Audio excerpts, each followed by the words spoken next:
దీపావళి వెళ్ళిపోయినా ఒకటి అర టపాకాయల చప్పుళ్లు వినబడుతున్నాయి. ఆదివారం కావటంతో హిమ తీరిగ్గా తలస్నానం చేసింది. ఆ ఇంట్లో హాల్ నుండి మేడ మీదికి మెట్లున్నాయి. ఆ మెట్ల పక్కగా ఆరుబయట స్థలం ఉంది. అక్కడ సన్నజాజి పందిరుంది. కాంపౌండ్ వాల్ ఎత్తుగా ఉండటం వలన చాలా ప్రైవసీ ఉంటుంది. ఆ పందిరి కింద పట్టెమంచం వేసుకుని పడుకుంది హిమ. దిండు మీద నుండి ఆమె నల్లని జుట్టు నేలని తాకుతోంది. పట్టెమంచం ఖాళీలోంచి కాస్త పొడుగ్గా ఉన్న గడ్డిపోసలు చీర జాకెట్ మధ్య ఉన్న ఆమె శరీరాన్ని తాకుతూ గిలిగింతలు పెడుతున్నాయి. రాత్రి కోయటానికి అందకుండా మిగిలిపోయిన సన్నజాజి మొగ్గలు పూలై ఒక్కోటి హిమ మీద పడుతూ అల్లరి చేస్తున్నాయి. నవంబర్ నెల. చలి మత్తుగా గమ్మత్తుగా ఉంది. చేతిలో పుస్తకం పక్కన పెట్టి ఆలోచించసాగింది. ఒకసారి రాజుని ఇంటికి పిలవాలి. ఈ సన్నజాజి పందిరి కింద ఇద్దరు కూర్చుని కబుర్లు చెప్పుకోవాలి. మొన్న దీపావళికే అతడు ఒక్కడే పండుగ చేసుకుంటాడని ఎంతో అనిపించింది. ఇక్కడ ఒక్కడివి పండుగ ఎలా చేసుకుంటావు? ఊరికి వెళ్ళవచ్చు కదా అంది. వెళ్ళాలని లేదు. శివరాం కూడా నాలాగే ఒంటరి. ఇద్దరం కలిసి పండుగ చేసుకుంటాం అన్నాడు. వసంత ఇద్దరికీ భోజనం పంపించిందిట. ఏమైనా వసంతకి సాహసం ఉంది.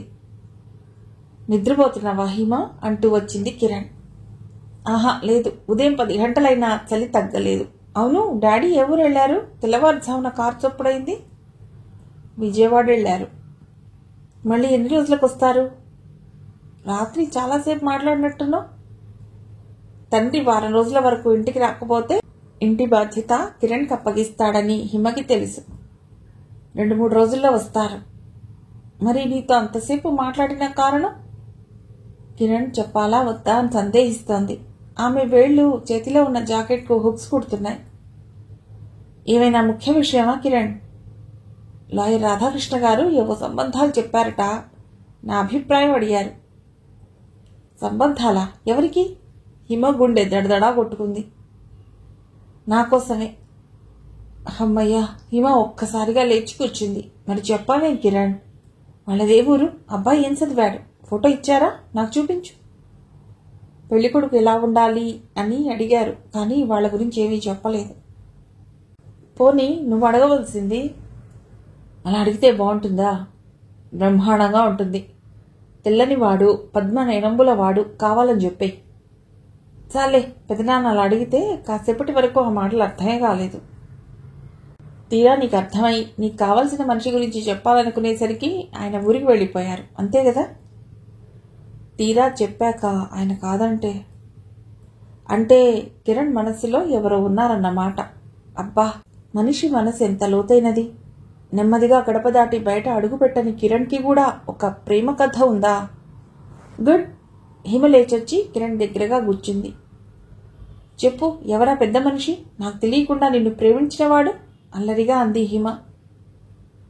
అతనే నన్ను ప్రేమించలేదు. అయితే నువ్వే అతన్ని ప్రేమించావా? అందులో తప్పులేదు. రుక్మిణి కళ్యాణం చదివిన పుణ్యం ఊరికే పోదులే. ఇంతకీ ఎవరా శ్రీకృష్ణుడు? మన ఇంట్లో వాడే, ఆ పేరు గలవాడు.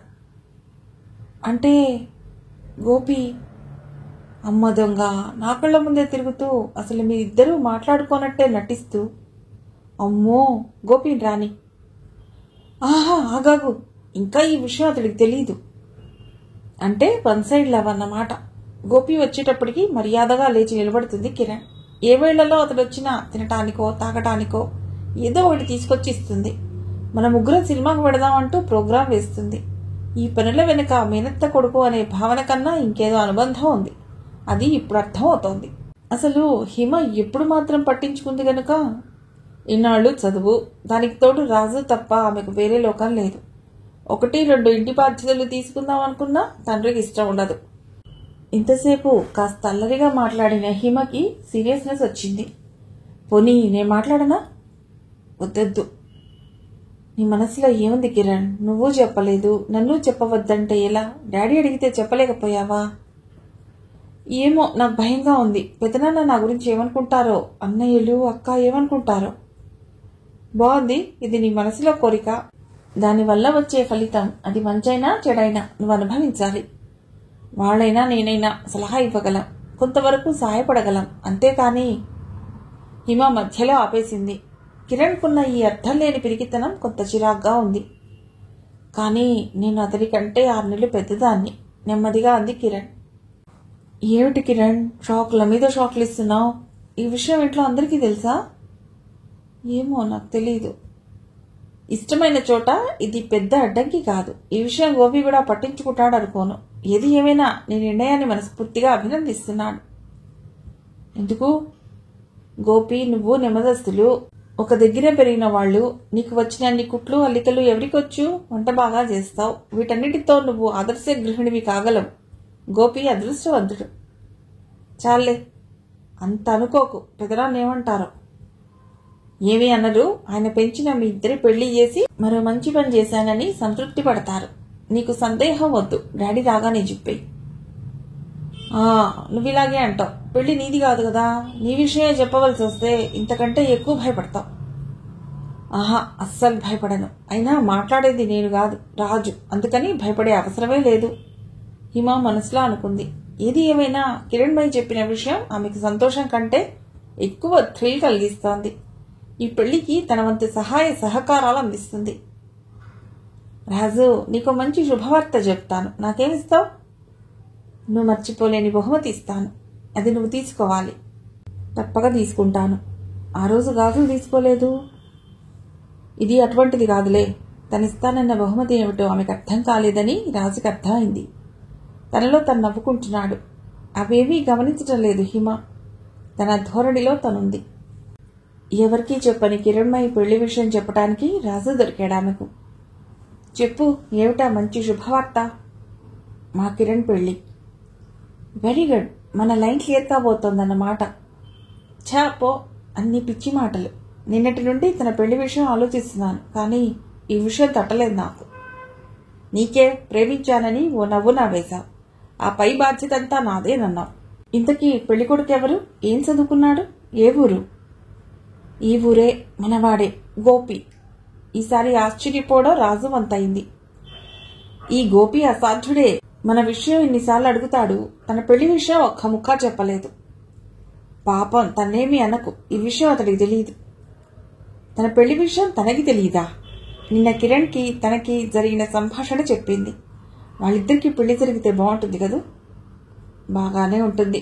మీ డాడీకి, ముఖ్యంగా గోపి ఒప్పుకోవాలిగా. వాళ్ళిద్దరూ డాడీ పెంచిన పిల్లలు, నాకు కావలసిన వాళ్ళు. వాళ్ళిద్దరికీ పెళ్ళంటే డాడీ సంతోషిస్తారు. అన్నీ నువ్వే నిర్ణయం చేస్తే ఎలా? ఏమో, ఎవరైనా ఇందులో అభ్యంతరం పెట్టడానికి ఏముందో అర్థం కావటం లేదు. వాళ్ళిద్దరికీ పెళ్ళైతే మనకి ఈ దేవాలయాల్లో శివాలయాల్లో కలుసుకునే బాధ తప్పుతుంది. హాయిగా వాళ్ళింట్లో కూర్చుని కబుర్లు చెప్పుకోవచ్చు. బాగున్నాయి ఆలోచనలు. నేను గోపికి చెప్తానంటే వద్దంటోంది కిరణ్. ఆవిడకే స్వయంగా చెప్పాలనిపించవచ్చు. మీ డాడీ మాట్లాడితే గోపి కాదనటని నమ్మకం కావచ్చు. డాడీతో మాట్లాడటానికి ఒకరోజు నేను కాలేజీకి రాకపోవచ్చు. సరే, ఫోన్ చేయి. కారు చప్పుడికి బయటికి వచ్చింది కిరణ్. రంగారావు గారు కారు దిగి లోపలికి వచ్చారు. భోన్ చేస్తారా పెదనాన్న? చేసే వచ్చాను. గోపి బ్యాంక్ వెళ్ళాడా? అవును. ఆయన వెంటనే బ్యాంక్కి ఫోన్ చేసి గోపిని రమ్మన్నారు. ఆ కిరణ్, నిన్ను చూడటానికి ఈ సాయంత్రమే పెళ్లివారు వస్తున్నారు. నువ్వు తయారు కావాలి. కిరణ్కి మర్చిపోవటానికి కొంచెం అటు ఇటుగా ఉంది. తన మనసులో మాట హిమకి చెప్పి 24 గంటలు కాలేదు. అప్పుడే పెళ్లి చూపులా? ఇప్పుడే ఎందుకు పెదనాన్న? అలా అంటావేమిటి? శుభస్య శీఘ్రం అన్నారు. విజయవాడ నుండి వస్తూ రాజమండ్రిలో దిగి రాధాకృష్ణ గారు చెప్పిన సంబంధం చూడటానికి వెళ్ళాను. అబ్బాయి డాక్టర్, మంచి డబ్బు గలవారు, మర్యాదగా మాట్లాడారు. అబ్బాయి తండ్రి కూడా లాయర్. అలా మన రాధాకృష్ణ గారికి పరిచయం. ఆయనకి 2 పిల్లలు. పెళ్లి కొడుక్కి అక్కగారు. ఆమెకు పెళ్లయింది. ఏ బాధరబందీ లేదు. నిజంగా ఈ సంబంధం కుదిరితే నువ్వు అదృష్టవంతురాలువే. ఇంతలో గోపి స్కూటర్ మీద వచ్చాడు. ఏం జరిగింది అంకుల్? అర్జెంటుగా రమ్మన్నారు. అందరూ బాగానే ఉన్నారు కదా?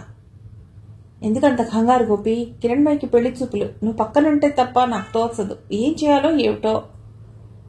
మగవాళ్ళ మనకి ఏం చేయాలో ఏం తెలుస్తుంది? హిమని రానివ్వండి. అంత టైం లేదు. వాళ్ళు ఈ సాయంత్రం 5-7 గంటల మధ్యలో వస్తా ఉన్నారు.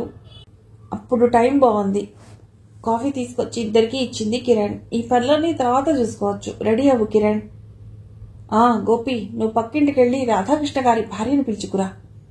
గోపి నవ్వాడు. దానికి నేనెందుకు అంకుల్, భూలోకను పంపిద్దాం. నిజమే, నాకేదో కంగారుగా ఉండి ఏం చేయాలో తెలియటం లేదు. మీరు ఎగ్జైట్ అవ్వకండి. నరసింహ గారికి టిఫిన్ ఏం చేయాలో చెప్పారా? గోపి కాఫీ ముగించి నరసింహ గారికి టిఫిన్ చేయమని చెప్పాడు. భూలోకను పిలిచి పక్కింటి నుండి లక్ష్మి గారిని పిలుచుకురమ్మన్నాడు. ఆవిడొచ్చాక నిజమైన సందడి మొదలైంది. గోపిని పళ్ళు పూలు తెమ్మని బజారుకి పంపింది. కిరణ్ని తయారు చేస్తూ కూర్చుంది. కిరణ్మయి పెళ్లి సంగతి ఏమో గాని హిమకి మంచి హోంవర్క్ దొరికింది. తను తండ్రితో కిరణ్ పెళ్లి విషయం మాట్లాడితే భయపడకుండా మాట్లాడాలి. హిమ ఇంటికి వచ్చేసరికి ఇల్లు మంచి కోలాహలంగా ఉంది. గేట్లు బాగా తెరిచి ఉన్నాయి. గేటుపై లైట్స్ 5:30కే వెలుగుతున్నాయి. కారిడార్లో, ఇంటి ముందు, తోటలో లైట్లు వెలుగుతున్నాయి. తమ కారుతో పాటు మరో కారు ఉంది. డ్రైవర్లిద్దరూ కబుర్లు చెప్పుకుంటున్నారు. రంగారావు గారు బిజినెస్ మ్యాన్ కాబట్టి ఆ ఇంటికి అతిథులు రావటం కొత్త కాదు.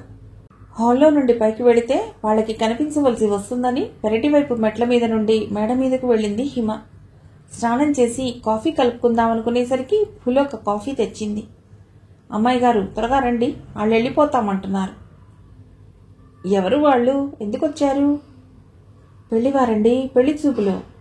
పెళ్లి చూపులా? ఎవరికి? కిరణమ్మ గారికి. నాన్నగారు రమ్మంటున్నారండి, రండి. తాగుతున్న కాఫీ చేదుగా ఉంది. ఏమనుకుంది తను? ఏం జరుగుతోంది? అన్యమనస్కంగానే కిందికొచ్చింది. రా, ఇది మా అఖరమ్మాయి. కిరణ్మయితో కలిపి 3వది, బీకాం చదువుతోంది.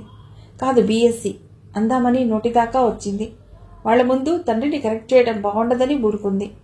మౌనంగా నమస్కరించింది. పెళ్లికొడుకు రవికుమార్ డాక్టర్. అతడి తల్లి, తండ్రి, అక్కగారు, రవికుమార్ అతడి ఫ్రెండ్ వచ్చారు. గోపి, రవి అతడి ఫ్రెండ్ ఒకే సోఫాలో కూర్చుని చిన్నగా మాట్లాడుకుంటున్నారు. సమవయస్కులైన వాళ్లు ముగ్గురు ఒకేలాగా ఉన్నారు. కిరణ్ తల వంచు కూర్చుంది. అందుకని ఆమె భావాలేమిటో తెలియటం లేదు. పెద్దవాళ్లందరూ పాత చుట్టరికాలు తిరిగేస్తున్నారు. మొత్తానికి రంగారావు గారికి రవి తల్లి చెల్లెలి వరుస అవుతుందని తేలింది. నీ పేరేమిటమ్మా? అడిగారు ఆవిడ. హిమజ్వాల. అబ్బా, ఎంత మంచి పేరు. మీ అమ్మాయి చక్కగా ఉంది. నాకు ఇంకో అబ్బాయి ఉంటే తప్పక కోడలిగా చేసుకునేదాన్ని. ఆ మాటతో పొంగిపోయారు రంగారావు గారు. అంత మాట అన్నారు, అంతే చాలు. మాఘమాసంలో ముహూర్తాలున్నాయి అన్నారు రాధాకృష్ణ గారు. మేం కూడా జాతకాలు చూపించి ఉత్తరం రాస్తాం, సరేనా? ఒక్కొక్కరు వీడ్కోలు తీసుకున్నారు. రంగారావు గారి మొహం వెలిగిపోతోంది. తండ్రిలో ఎప్పుడూ చూడని ఈ ప్రసన్న వదనాన్ని హిమ కొత్తగా చూస్తోంది. పెద్ద పులిలా గంభీరంగా ఉండే ఆయన వాళ్ల ముందు వినయంగా, కలుపుగోలుగా మాట్లాడటం ఆశ్చర్యంగా ఉంది. పనివాళ్లు హాల్ శుభ్రం చేస్తున్నారు. హిమ కిరణ్ గదిలోకి వెళ్ళింది. కిరణ్ ఒక్కో నగా తీసి జాగ్రత్త చేస్తోంది. అవన్నీ కృష్ణవేణి గారివి. ఏమిటి కిరణ్, అంతా ఖరారైనట్టు మాట్లాడుతున్నారు? వంకబెట్టడానికి ఏముంది ఇందులో? హిమకి ఆవేశం వచ్చింది. ఏమిటిది కిరణ్? నీ విషయం నాకు చెప్పిన వెంటనే ఈ పెళ్లి చూపులేమిటి? దానికి నువ్వు తల ఊపడమేమిటి? పెదనాన్న మధ్యాహ్నం వస్తూనే వాళ్ళు పెళ్లి చూపులకు వస్తున్నారని చెప్పారు. అయితే ఇవి పెళ్లి చూపులే కానీ పెళ్లి కాదుగా. రాత్రికి డాడీతో మాట్లాడదాం. గోపి కూడా ఇక్కడే ఉండవచ్చు రాత్రికి. వద్దు, ఏం మాట్లాడకు. ఎందుకని? మన అభిప్రాయం చెప్పకపోతే ఎలా తెలుస్తుంది? పెదనాన్న మనకంటే పెద్దవారు, అన్నీ తెలిసినవారు. నా మంచి నాకంటే ఆయనకే బాగా తెలుసు. అది కాదు కిరణ్. వద్దు హిమ, ఇంత జరిగాక మనం బయటపడడం బాగుండదు. ఏం జరిగిందని? వద్దు. హిమ ఏదో అనబోయింది. కిరణ్ కళ్లల్లో కోపం కనిపించింది. నువ్వేం చేస్తున్నావో తెలుసా? ఇంకెప్పుడు మన మనసులో మాట ఎవరికీ చెప్పకూడదన్నట్లు చేస్తున్నావు. ఇది నా విషయం. ఎవరు నా గురించి సరిగ్గా ఆలోచిస్తున్నారో నాకు తెలీదా? మాటి మాటికి పెదనాన్నను ఎదిరించడం గొప్ప అనుకోకు. ఇప్పుడు నువ్వు వెళ్ళి మాట్లాడితే ఆయనకి నా మీద ఏమైనా మంచి అభిప్రాయం ఉంటుందా? నేను నీకంటే పెద్దదాన్ని, నాకన్నీ తెలుసు. నువ్వేమీ కల్పించుకోనవసరం లేదు. హిమకి చెప్పలేనంత బాధ కలిగింది. ఇంతవరకు తండ్రి మాత్రమే తనను బాధ పెడతాడనుకుంది. కిరణ్ ఇలా మాట్లాడటం మొదటిసారి. ఇన్నాళ్ళు కజిన్స్గా కంటే ఫ్రెండ్స్గా మెలిగిన తను పరాయిదైపోయిందా? ఒకళ్ళిద్దరు బంధువులు తనతో ఎన్నోసార్లు అన్నారు, ఆ కిరణ్ను మీతో సమానంగా చూస్తారేమిటి అని. కానీ తనకెప్పుడూ అటువంటి మాటలు ఇష్టం ఉండేవి కావు. గోపి, కిరణ్, తను ఎక్కువగా కలిసి ఉండటం వల్ల మరింత ఆత్మీయంగా ఉంటారు. అటువంటిది నా విషయంలో కల్పించుకోకు. ఈ మాటలు చెవుల్లో అలా వినబడుతున్నట్లే ఉంది. తనకెందుకిలా మారిపోయిందో అర్థం కావటం లేదు రాజు. దాదాపు అరగంట నుండి కిరణ్ పెళ్లి విషయం మాట్లాడుతున్న హిమని వింతగా చూశాడు రాజు. ఆమెను ఎలా ఆపాలో తెలియక ఆఖరికి ఒక మాట అడిగాడు. పెళ్ళికొడుకు ఎలా ఉన్నాడు? చాలా అందంగా ఉన్నాడు. చాలా మంది చదువుకున్న వాళ్ళు కనిపిస్తారు, కానీ ఈ డాక్టర్ గారిలో ఆ విజ్ఞానం కనిపిస్తోంది. కుటుంబం కూడా మంచిదిలాగా ఉంది. ఇంకేం, కన్యాం వరయతే రూపం అన్నారు. గోపి నిజానికి ఏమీ ఎవరూ లేనివాడు. కిరణ్మయి గారి పరిస్థితి అంతే. పెళ్లితోనైనా అతనికి ఒక కుటుంబం ఉండాలనుకుంటున్నారేమో ఆవిడ. నేను ఇలా ఆలోచించలేదు. సమస్యను వారి కోణం నుండి ఆలోచిస్తే ఏదీ వింతగా అనిపించదు. అయినా ఈ విషయం ఇంతటితో వదిలే హిమ. ఇప్పటికే నువ్వు చాలా ఆలోచించావు. హిమ మౌనంగా ఉండిపోయింది. 10 రోజులు గడిచిపోయాయి. హిమ కాలేజీ నుండి వచ్చేసరికి రంగారావు గారు ఇంట్లోనే ఉన్నారు. గోపి ఆయన ఏవో కాగితాలు పరిశీలిస్తున్నారు. నరసమ్మ గారు కిరణ్ వంటింట్లో టిఫిన్ తయారు చేస్తున్నారు. బ్యాంకు నుండి అప్పుడే వచ్చావా గోపి? అడిగింది హిమ. నేను వచ్చి అరగంట అయింది. అదృష్టం, మా కాలేజీలో ఎప్పుడు పర్మిషన్ ఇవ్వరు, మీ బ్యాంక్ లాగా. అందరికీ వీలవుతుందా? నేను మీ డాడీ మేనల్లుండి కాబట్టి మా మేనేజర్ గారు ఏదైనా అవసరం ఉన్నప్పుడు కాదనరు. ఇక 2-3 నెలలు ఇలా పర్మిషన్ పెడుతూనే ఉండాలే. ఎందుకు? నీకు తెలియదు కదూ, కిరణ్కి పెళ్లి కుదిరింది. అలాగా, కంగ్రాచులేషన్స్ కిరణ్ అంది హిమ అందరికీ టిఫిన్ తెచ్చిన కిరణ్తో. టిఫిన్లు తినటం అయింది. రంగారావు గారు తన గదిలోకి వెళ్ళిపోయారు. పంచాంగం తిరిగేశారు. గోపిని పిలిచి అన్నారు. గోపి, ఎల్లుండి సోమవారం ఉదయం 10-11 గంటల మధ్య టైం బాగుంది. మనం రాజమండ్రికి వెళ్ళి పెళ్లి వారితో మాట్లాడదాం. నువ్వు సెలవు పెట్టవలసి వస్తుంది. పెళ్లి మాటలు నాకేం తెలుస్తాయి అంకుల్? ఎవరైనా పెద్దవాళ్ళు, ముఖ్యంగా ఆడవాళ్ళు ఉంటే బాగుంటుంది. ఇప్పటికిప్పుడు ఎవరొస్తారు? హిమను తీసిపెడదాం. చాలే, దాన్ని తీసిపెడితే అయ్యే పని కూడా అవ్వదు. ఆయన చిన్నగా మాట్లాడినా అవి కాఫీ తాగుతున్న హిమ చెవిన పడనే పడ్డాయి. అలా అంటారేమిటి అంకుల్? తను వింటే బాధపడుతుంది. ఇప్పుడు ఆ సంగతి ఎందుకు, పెళ్లి మాటల సంగతి. పోనీ కౌశల్యను రమ్మని ఫోన్ చేయండి. బాగానే ఉంటుంది, కానీ ఇప్పటికిప్పుడు తను మాత్రం ఎలా వస్తుంది? అయితే అత్తయ్యని తీసుకెడదాం. ఆవిడ సంగతి తెలుసు కదరా. పైగా నువ్వు, నేను, అత్తయ్య ముగ్గురం వెళ్ళకూడదంటావు కదా. ఐడియా. రాధాకృష్ణ గారిని ఆవిడనో తీసుకువెడదాం. మొత్తానికి ప్రయాణం ఖరారయింది. వసంత, కిరణ్ హాల్లో కూర్చుని కబుర్లాడుకుంటున్నారు. హిమ కాలేజీ నుండి వచ్చింది. హాయ్ వసంత, ఎంతసేపు అయింది వచ్చి? అరగంట అయింది, నీకోసమే చూస్తున్నాను. వసంత లేచి హిమకి బొట్టు పెట్టింది. రేపు మా అక్క కూతురు బారసాల. నువ్వు కిరణ్ తప్పక రావాలి. రేపు 2వ శనివారం. కాలేజీ అని తప్పించుకోవటానికి వీల్లేదు. అదేమీ లేదు వసంత, చిన్నపిల్లలంటే నాకు చాలా ఇష్టం. అవి నీకు తెలుసుగా. ఆ రోజు హాస్పిటల్లో 3 రోజుల పిల్లగా చూశాను. తప్పకుండా రేపు వస్తాను. నేను ఇక బయలుదేరుతాను. నేను చెప్పానని గోపి గారికి కూడా తీసుకురా. కాసేపు ఉండు వసంత, మా అక్కయ్య బంధువులు వస్తారు, వాళ్ళకి బాగా మర్యాదలు చేయాలి నవ్వుతూ అంది వసంత. ఆమె అన్న తీరికి నవ్వొచ్చింది. హిమకి కిరణ్కి నవ్వాగలేదు. హిమ, వసంత గేట్ దాకా నడుస్తున్నారు. కిరణ్ అలా ఉందేమిటోయ్? వసంత అడిగింది. నీతో చెప్పలేదా? లేదే. ఏం జరిగిందేమిటి? తనకి పెళ్లి కుదిరింది. అలాగా, చెప్పనే లేదు. మునిపట్లాగా తను నాతో కూడా సరిగ్గా మాట్లాడటం లేదు. సరే, తన సంగతి మనకెందుకు. నువ్వెలా ఉన్నావు? ఇదిగో ఇలా బిజీగా ఉన్నాను. ఆడపిల్ల పుట్టడంతో మా బావకి నా మీద స్వాతంత్ర్యం ఎక్కువైంది. ఒక్కసారంటే ఏదో హాస్యం అనుకోవచ్చు, అస్తమానము అదే మాట. అదే మరి. మా అక్క నా గురించి ఏమనుకుంటుందో అని భయంగా ఉంది. వదిలిగారు తల్లి లాంటిది అంటారు, బావగారు తండ్రి వంటి వాడు కదా. అందుకే నేను చేసేది నేను చేస్తున్నా. శివరాం ఉన్నా లేకపోయినా అతడి రూమ్కి వెళ్ళి కూర్చోవటం. మరి పెళ్లి చేసుకోవచ్చుగా వసంత. అతడికి వాళ్ళ నాన్నగారు చేసిన అప్పులు తీర్చవలసిన బాధ్యత ఉంది. ఇటు మా చెల్లికి సంబంధాలు చూస్తున్నారు. దానికి పెళ్లి అయిపోతే నేను ఈ పెళ్లి చేసుకున్నా బాధ లేదు. వసంత వెళ్ళిపోయింది. హిమకి వసంతని చూస్తే ఏదో ఎనర్జీ వచ్చినట్లే ఉంది. తండ్రి లేని ఆమె ఇంటి బాధ్యత తీసుకుంది. అన్న, తమ్ముడు పట్టించుకోకపోయినా అక్కకి పెళ్లి చేసింది. చెల్లిని చదివిస్తోంది. అందుకు తను ఎన్నో జీవనోపాధి మార్గాలు ఎంచుకుంది. టైలరింగ్, ఎంబ్రాయిడరీ, పచ్చళ్ళు పెట్టి అమ్మడం, కొన్నాళ్ళు షాప్లో సేల్స్ గర్ల్. అప్పుడే రాజు శివరాంతో పరిచయం. ఆ తర్వాత శివరాంతో ప్రేమలో పట్టం.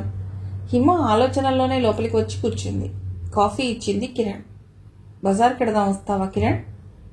చీకటి పడ్డాక ఇప్పుడు బజార్కెందుకు? వసంత బారసాలకి పిలిచిందిగా, ఏదైనా గిఫ్ట్ కొందాం. నేను రాలేను, నువ్వు వెళ్ళు. హిమ కాఫీ ముగించి మేడ మీదకి వెళ్ళింది. తయారై బ్యాగ్ తీసి చూసింది. డబ్బు లేదు. తన పరిస్థితి తనకే నవ్వొచ్చింది. లక్షాధికారి రంగారావు గారమ్మాయి, కానీ ఎప్పుడూ బ్యాగ్లో పట్టుమని 100 రూపాయలు ఉండవు. ఆమె మేడ దిగి వచ్చేసరికి గోపి వచ్చి ఉన్నాడు. కిరణ్, డబ్బుంటే ఇవ్వు అంది. ఇంటి ఖర్చులకి తండ్రి ఆమెకు డబ్బిస్తాడు. నా దగ్గర ఎక్కడిది? దేనికి హిమ? గోపి అడిగాడు. డబ్బెందుకో చెప్పింది. అతడు రంగారావు గారి ఆఫీసులోకి వెళ్లి డబ్బు తెచ్చాడు. డాడీ ఏమంటారో గోపి? ఆమెకు శ్రీను గుర్తుకొచ్చాడు. పర్వాలేదు, నేను తర్వాత చెప్తాలే. కిరణ్, నేను రాత్రికి భోజనానికి వస్తాను అన్నాడు. హిమ, గోపి బజారుకి బయలుదేరారు. మీరిద్దరూ మంచి స్నేహితులు కదా, పాప అంటున్నావు, వెండి పట్టీలు కొను అన్నాడు గోపి. అవి చాలా ఖరీదవుతాయేమో. పర్వాలేదు, అవసరం లేకపోతే మార్చుకోవచ్చు. చాలా చలిగా ఉంది, ఒక స్వెటర్ కొనుక్కుంటే బాగుండును. తనకస్సలు చలిగాలి పడదు. చిన్న వెండి పట్టీలు కొని ప్యాక్ చేయించారు. అద్దాలు కుట్టిన ఎర్రగౌను కొంది. షాప్ బయటికి వచ్చేసరికి రాజు, శివరాం కనిపించారు. గోపి రాజుని పలకరించాడు.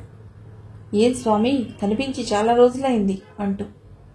కాలేజీ యాక్టివిటీస్ వీటితో సరిపోతోంది. ఇలా వచ్చారేమిటి? హిమ ఫ్రెండ్ ఇంట్లో ఫంక్షన్, గిఫ్ట్ కొనడానికి వచ్చా నవ్వాడు రాజు. వసంత నాకు కూడా తెలుసు. ఇతడు శివరాం, మెడికల్ రిప్రజెంటేటివ్గా పనిచేస్తున్నాడు. మా ఊరే. ఈయన గోపి, హిమకి బావ. బ్యాంక్లో పనిచేస్తున్నారు. రాజు ఇద్దరికి పరిచయం చేశాడు. ఇద్దరూ షేక్ హ్యాండ్ ఇచ్చుకున్నారు. కొంచెంసేపు మాట్లాడుకున్నాక, రేపు ఫంక్షన్కి వస్తావుగా అంటూ శివరాం, రాజు వీడ్కోలు తీసుకున్నారు. గోపి, హిమ ఇంటికి బయలుదేరారు. శివరాం మీకు కూడా తెలుసా? నిన్ను చూసి నవ్వాడు. అతను వసంతను పెళ్లి చేసుకోబోతున్నాడు. అలాగా, ఆశ్చర్యంగా ఉందే. మీ ఇద్దరు వాళ్ళిద్దరూ ప్రేమ వివాహాలే చేసుకోబోతున్నారు. పనిలో పని కిరణ్ కూడా ప్రేమ వివాహం చేసుకోవాల్సింది. గోపి నవ్వుతున్నాడు. అతనన్న విధానానికి హిమకి నవ్వొచ్చింది. ప్రేమించింది, కానీ పెళ్లి మాత్రం చేసుకోవటం లేదు మనసులో అనుకుంది హిమ. మిగిలిన కథ తర్వాతి భాగంలో.